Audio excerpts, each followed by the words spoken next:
Hitting your system with caffeine first thing is, quote, close to pouring fuel on a fire that's already lit. Think about it for a second. You've been asleep for 8 hours. You are waking up completely dehydrated, and your cortisol is already naturally surging 50%. Drinking coffee in this dehydrated cortisol-rising state is a massive mistake that just spikes your stress hormones even further. Instead, we use habit 1, the warm water protocol. Just like the woman in Kyoto, try a simple glass of warm water with a pinch of sea salt and a squeeze of lemon. It sounds almost too basic, right? But biologically, it is profound. The salt replenishes magnesium, which plays a direct role in regulating cortisol. The lemon provides vitamin C, which University of Alabama research shows can meaningfully blunt stress spikes. In just 2 minutes, you're hydrating and sending a vital, "we are safe" message directly to your nervous system. Welcome to this explainer. Okay, let's just dive right into this because today we are unraveling a biological mystery that honestly might completely change how you view your daily routine. Look, if you've ever felt like you're doing absolutely everything right, eating clean, pushing through those grueling workouts, tracking every single meal, but you still just can't seem to shake off that stubborn weight around your middle, well, you are definitely not alone. And more importantly, you might be fighting a battle with the completely wrong weapons. We're going to explore exactly why traditional fitness routines are failing so many incredibly dedicated people, and it literally all comes down to a hidden morning hormone. Section 1. The Kyoto Contrast. A morning paradigm shift.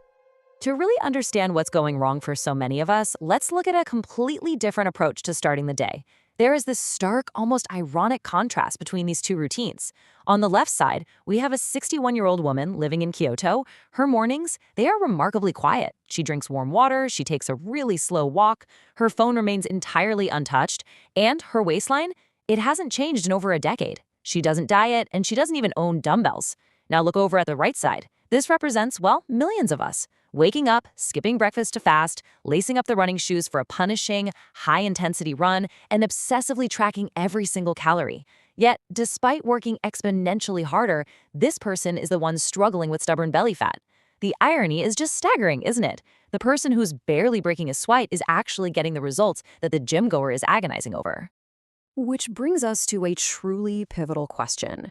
What if belly fat literally isn't a math problem? I know exactly how frustrating it is when you're putting in all that physical effort and just not seeing the physical change. We've all been conditioned to believe that losing stubborn weight around the waist is purely a numbers game, right? Just a simple calculation of what you put in versus what you burn off. But what if we need to pivot entirely away from that traditional diet advice? Section 2. The broken equation. A fitness myth.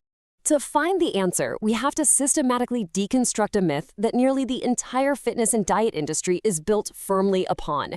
Think about the golden rule of fitness. Eat less plus move more equals fat loss. It's drilled into us from day one. It's the foundation of literally every fitness app and gym pitch out there. And if you've tried it and failed, you've probably blamed yourself, thinking, I must not be trying hard enough. But the truth? This deeply ingrained equation simply doesn't hold up for an enormous number of people. Why? Because it leaves out one massive, invisible variable. You're doing the math correctly for sure, but the formula itself is missing a critical piece. Section 3. The cortisol awakening, the hidden variable. And that missing piece is exactly what we're going to uncover right now. Enter the cortisol awakening response, or CAR. Now, cortisol has terrible PR. We hear the word and immediately think, oh no, toxic stress. But the cortisol awakening response is actually a natural, absolutely necessary surge. Cortisol itself isn't a villain. It is a vital biological tool. It's the alertness hormone that literally gets you out of bed and prepares you to face the demands of the day. Without it, you wouldn't even be able to function. But here is where it gets totally wild. 50%. Within the very first 30 minutes of you opening your eyes, your cortisol levels naturally spike by roughly 50%. It's a massive, rapid biological surge. And again, this is completely normal. The problem isn't that this spike happens. The problem is what happens when our modern habits push this 50% spike way too high, way too fast, or keep it elevated for hours on end. When you have a natural surge, your body reacts with healthy alertness and energy. But when you push that cortisol into an elevated or sustained stress state, your body shifts into a protective response. Research published in the journal Obesity is crystal clear on this. Sustained morning cortisol signals the body that you are under threat, and the body's reaction is to specifically store deep abdominal fat.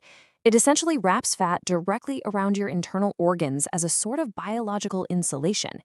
You could be cutting sugar and running miles every single day, but if your morning cortisol is chronically high, you are fighting your hormones with tools that were never designed to touch them.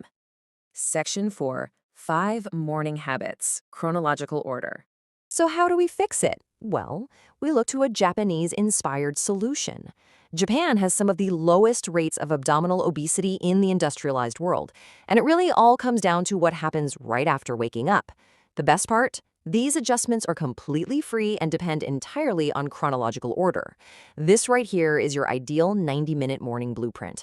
I want you to anchor yourself to this exact sequence. At minute 0, it's about hydration. Minute 5, natural light. Minute 30, you finally end your phone fast. And minute 90, that's your first coffee. You are using these sequential habits as biological communication tools to gently manage that morning cortisol spike. Let's break down exactly why this specific order is so powerful. We start at minute 0. And if you normally reach straight for the coffee maker the second you wake up, you need to listen to this quote from Stanford neuroscientist Dr. Andrew Huberman. Hitting your system with caffeine first thing is, quote, close to pouring fuel on a fire that's already lit. Think about it for a second. You've been asleep for 8 hours. You are waking up completely dehydrated, and your cortisol is already naturally surging 50%. Drinking coffee in this dehydrated cortisol-rising state is a massive mistake that just spikes your stress hormones even further. Instead, we use habit 1, the warm water protocol. Just like the woman in Kyoto, try a simple glass of warm water with a pinch of sea salt and a squeeze of lemon. It sounds almost too basic, right? But biologically, it is profound. The salt replenishes magnesium, which plays a direct role in regulating cortisol. The lemon provides vitamin C, which University of Alabama research shows can meaningfully blunt stress spikes. In just 2 minutes, you're hydrating and sending a vital, "we are safe" message directly to your nervous system. Which perfectly sets up habit 2, natural light within the first 5 to 10 minutes. Dr. Sachin Panda at the Salk Institute has shown how absolutely critical this is for our circadian rhythms. It sets off this amazing biological domino effect. Morning light hitting your eyes triggers serotonin. During the day, that serotonin actually becomes the raw material for melatonin. And at night, that melatonin ensures deep sleep, which guarantees a calmer cortisol curve the very next morning. By simply stepping outside for 5 minutes, you are literally dictating tomorrow's hormones today. Okay, moving to habit 3. We're at the 90-minute mark, and yes, we can finally talk about coffee, leaning into the Japanese concept of ma, or the intentional gap. If you drink coffee immediately upon waking, you are blocking adenosine receptors that are still totally full of the sleep chemical.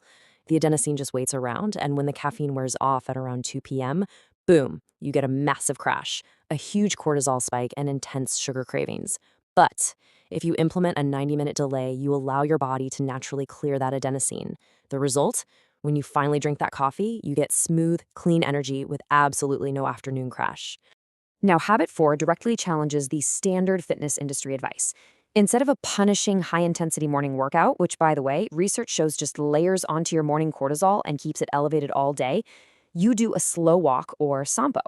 The magic here is based on Stanford's research on optic flow, which is just the visual experience of your surroundings sliding past you as you move. Walking outside and simply watching the world go by has a measurable physical calming effect on your amygdala, which is the brain's alarm system. Lowering that alarm naturally lowers your cortisol. And finally, habit 5. Honestly, this is arguably the hardest one for most of us. Dr. Anna Lembke, a Stanford psychiatrist, explains exactly why we must protect our mornings. She notes that early, repeated stimulation actually raises your baseline, meaning you need more stimulation just to feel normal. When you look at your phone in the first 30 minutes of waking up, you flood your brain with dopamine and cortisol. You are forcing your nervous system immediately into a highly reactive, stressed mode. We counter this with the Seijaku or stillness protocol. No notifications, no messages, no headlines. You are essentially building a fortress around the first 30 minutes of your day. Think of your brain like a computer. You wouldn't open 50 heavy browser tabs while the operating system is still trying to boot up, right? Well, that's exactly what checking your phone at 6 a.m. does.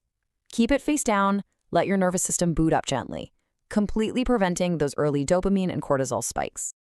Section 5. Tomorrow morning, your action plan. So, we've broken down the science, the biology, and the hidden traps of our modern mornings.